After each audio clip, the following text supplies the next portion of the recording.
Why does solubility of alkaline earth metal carbonates and sulfates decreases down the group? ये पानी में solubility की बात कर रहा है, किसके? alkaline earth metal के कार्बोनेट और सल्फेट्स की।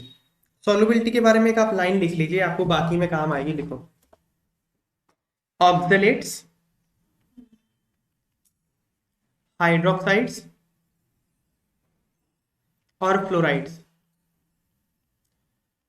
ये ग्रुप 2 के ये जो कंपाउंड्स है ना, ऑक्सलेट्स, हाइड्रोक्साइड्स और फ्लोराइड्स। ऑक्सलेट्स मतलब C2O4 2 माइनस के साथ इसके सॉल्ट्स, जैसे फॉर एग्जांपल मैग्नीशियम ऑक्सलेट, ये हो गया। एंड ऐसे हाइड्रोक्साइड मतलब OH नेगेटिव के साथ इसके कंपाउंड्स, फ्लोराइड्स मतलब F नेगेटिव के साथ इसके कंपाउंड्स, ग्रुप 2 के कंपाउंड्स। इनकी जो सॉल्युबिलिटी होती है ना, ये इंक्रीज करती है डाउन द ग्रुप। पानी में, पानी में सॉल्युबिलिटी ऑक्सलेट्स की, हाइड्रोक्साइड्स की और फ्लोराइड्स की क्या करती है? इंक्रीज करती है down the group. For example beryllium hydroxide, ये कम सॉल्युबल है मैग्नीशियम हाइड्रोक्साइड से, ये कम सॉल्युबल है calcium hydroxide and so on. Down the group solubility बढ़ती है इनकी। ओके, किस किस की? ऑक्सलेट्स की, हाइड्रोक्साइड्स की और फ्लोराइड्स की। बाकी कोई भी आ जाए इसका सॉल्ट, उसकी डिक्रीज करेगी। समझ में आई बात? जैसे क्वेश्चन में कौन से सॉल्ट आगे? कार्बोनेट और सल्फेट आगे, तो कार्बोनेट और सल्फेट की क्या होनी चाहिए? डिक्रीज होनी चाहिए, और वो डिक्रीज हो रही है। तो पहले तो आपको याद होना चाहिए कौन डिक्रीज करता है, कौन इंक्रीज करता है। तो कार्बोनेट्स और सल्फेट जो हमने याद किए हैं, ऑक्सलेट, फ्लोराइड और हाइड्रोक्साइड, उसमें नहीं है, तो ये डिक्रीज करेगा। ओके, अब क्वेश्चन ये पूछा है डिक्रीज क्यों करता है। देखो, जब भी पानी में सॉल्युबिलिटी का क्वेश्चन आ जाए, उसमें आपको दो तरह की एनर्जी ही कंसिडर करनी है, हाइड्रेशन एनर्जी और लैटिस एनर्जी। ओके, उनके बेसिस पे आपको जवाब देना है। अगर तो हाइड्रेशन एनर्जी ज्यादा हो जाती है किसी कंपाउंड की लैटिस से, तो वो सॉल्युबल हो जाता है। अगर लैटिस ज्यादा हो जाती है हाइड्रेशन, तो वो इनसॉल्युबल हो जाता है ना। तो देखते हैं कैसे एक्सप्लेन करना है इसको। अब देखो, यहाँ सल्फेट्स ड्रॉ किया गया है। ये बेरिलियम सल्फेट है, मैग्नीशियम सल्फेट है, कैल्शियम सल्फेट है, स्ट्रोंशियम सल्फेट और बेरियम सल्फेट है। आप देख सकते हो सल्फेट आयन का साइज तो उतना ही है, पर जो 2+ आयन है एल्कलाइन अर्थ मेटल का, उसका साइज बड़ा हो रहा है। जैसे नीचे आता है तो साइज बड़ा हो रहा है। तो क्या है, देखो, दो तरह की एनर्जी आपको कंसिडर करनी है। Process of dissolution of alkaline earth metal sulphates involve two processes. जब एल्कलाइन अर्थ मेटल के सल्फेट को आप पानी में डिसॉल्व करते हो, दो तरह की प्रोसेस होती है। पहली प्रोसेस, जो मेटल सल्फेट है उसका लैटिस टूटता है। ओके, मतलब क्या?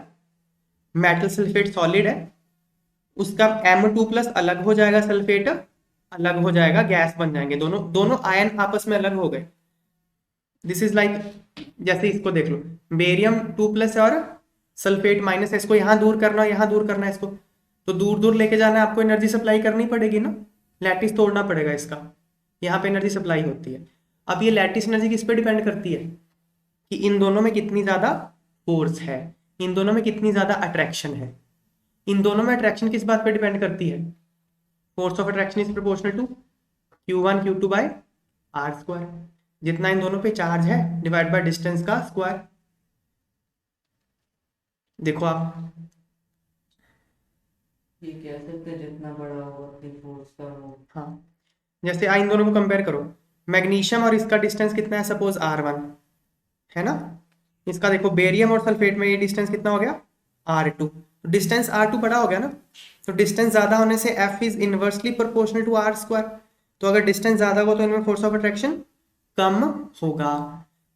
तो बेरियम और सल्फेट में फोर्स ऑफ अट्रैक्शन कम है एज कंपेयर टू मैग्नीशियम 2+ और सल्फेट में। इसलिए मैग्नीशियम 2+ और सल्फेट को दूर दूर करना डिफिकल्ट होने वाला है।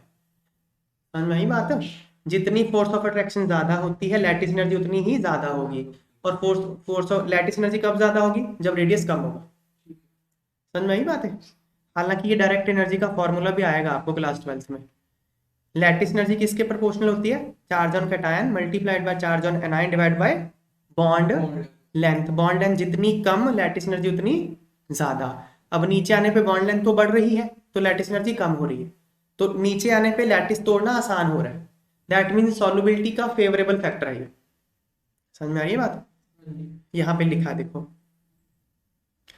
लैटिस एनर्जी डिक्रीजेस, नीचे एरो मारा हुआ है, देखो नीचे का एरो मारा हुआ है, और लैटिस एनर्जी डिक्रीज हो रही है। लैटिस एनर्जी का डिक्रीज होना मतलब सॉल्युबिलिटी का कंट्रीब्यूटिंग फैक्टर है ये, क्योंकि कम एनर्जी देनी पड़ रही है आपको, तो आसान है काम करना। तो lattice energy is contributing factor to solubility as we move down the group. समझ में आ गया बात? दूसरा फैक्टर है हाइड्रेशन, देखो ये देखते हैं, down the group as distance between cation and anion increases, cation और एनायन का डिस्टेंस बढ़ जाता है, ठीक है ना? तो लैटिस एनर्जी क्या हो जाती है? कम हो जाती है। मतलब कम एनर्जी आपको चाहिए लैटिस को तोड़ने के लिए, तो जितनी आपको कम एनर्जी चाहिए सप्लाई करना, उतनी प्रोसेस आसान है ना? इसलिए डिक्रीज इन लैटिस एनर्जी जो है वो कंट्रीब्यूटिंग फैक्टर है towards solubility of alkaline earth metal sulphates down the. Clear हो गया बात? Lattice energy is contributing factor, ये बात दिमाग में छप गई? अगला देखो, सेकंड जो प्रोसेस होती है वो होती है hydration of cation and anion. ये आपने आयंस को अलग तो कर दिया, पर ये पानी में पड़े हैं तो इनको वाटर आके हाइड्रेट करेगा। मेटल 2+ गैस से मेटल 2+ एक्वस बनेगा, सल्फेट 2- गैस से सल्फेट 2- एक्वस बनेगा। हाइड्रेशन होती है ना ये, फटाफट बताओ मुझे, ये मेटल 2+ है, इसको कौन घेरेगा आके? वाटर का कौन सा पार्ट? कौन सा पार्ट? ऑक्सीजन। ऑक्सीजन पे पार्शियल नेगेटिव चार्ज है ना? है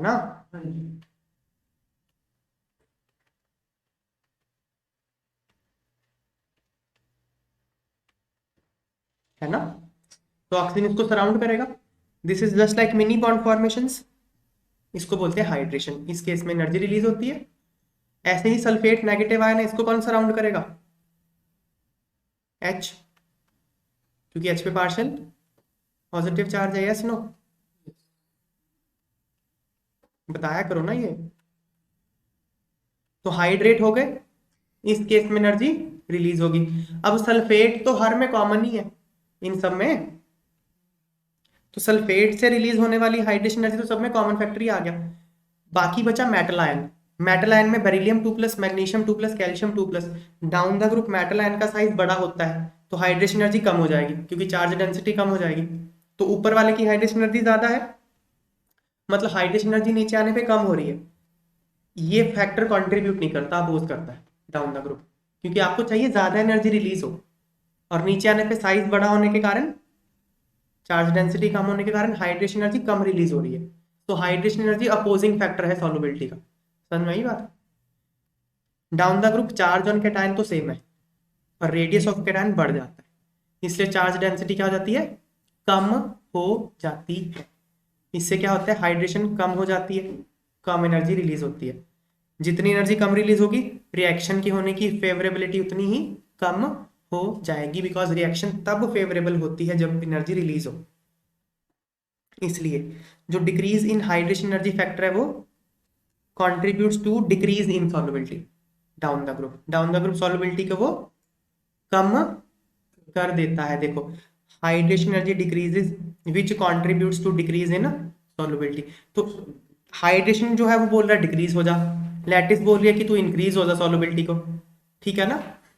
तो पर दोनों में से कौन ज्यादा डोमिनेट कर जाता है? बताओ। हाइड्रेशन।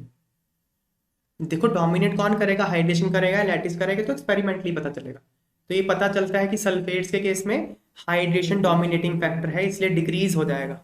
ओके, सेम कार्बोनेट्स के केस में भी है। ओके, तो alkaline earth metal sulphates lattice भी कम होती है और हाइड्रेशन भी कम होती है। अगर हाइड्रेशन कम होती है पर decrease in hydration is more as compare to decrease in lattice, hydration का डिक्रीज ज्यादा हो जाता है लैटिस से, तो हाइड्रेशन डोमिनेट कर जाता है। तो डिक्रीज इन हाइड्रेशन किसका फैक्टर है? सॉल्युबिलिटी को डिक्रीज करने की तरफ ले जाता है, ठीक है ना? इसलिए वो डिक्रीज हो जाती है। ऐसे ही कार्बोनेट्स की भी डिक्रीज होती है। देखो दो ही, यहां देखो मैंने लिखवाया यहाँ पे आपको, ऑक्सलेट्स। देखो डिस्कशन करने में बड़ा पॉइंट लग सकता है, लेकिन है ये एक ही लाइन। ऑक्सलेट्स, हाइड्रोक्साइड्स और फ्लोराइड्स, इनकी सॉल्युबिलिटी डाउन द ग्रुप बढ़ती है ना? बढ़ने के लिए कौन फैक्टर कंट्रीब्यूट करता है? लैटिस। तो मतलब इनकी down the group lattice energy ज्यादा कम हो जाएगी as compare to hydration. Dominating इनके लिए लैटिस है, समझ में आई बात। इनके अलावा जो आ जाए उनके लिए डोमिनेटिंग हाइड्रेशन है। ऐसे 10-12 क्वेश्चन बन सकते हैं, आप सबका आंसर एक लाइन से कर सकते हो। समझ में आ गई बात है।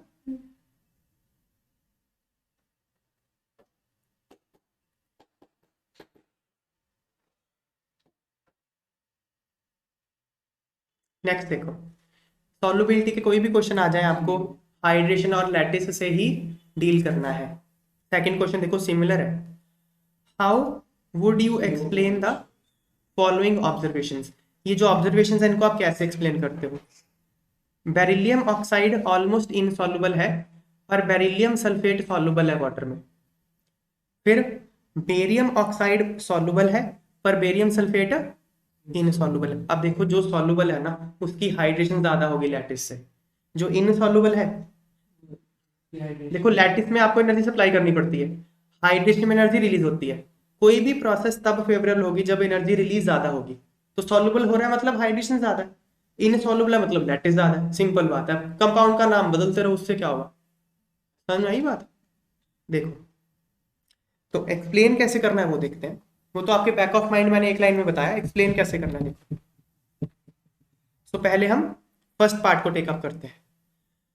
Process of dissolution of beryllium sulphate okay involves two processes.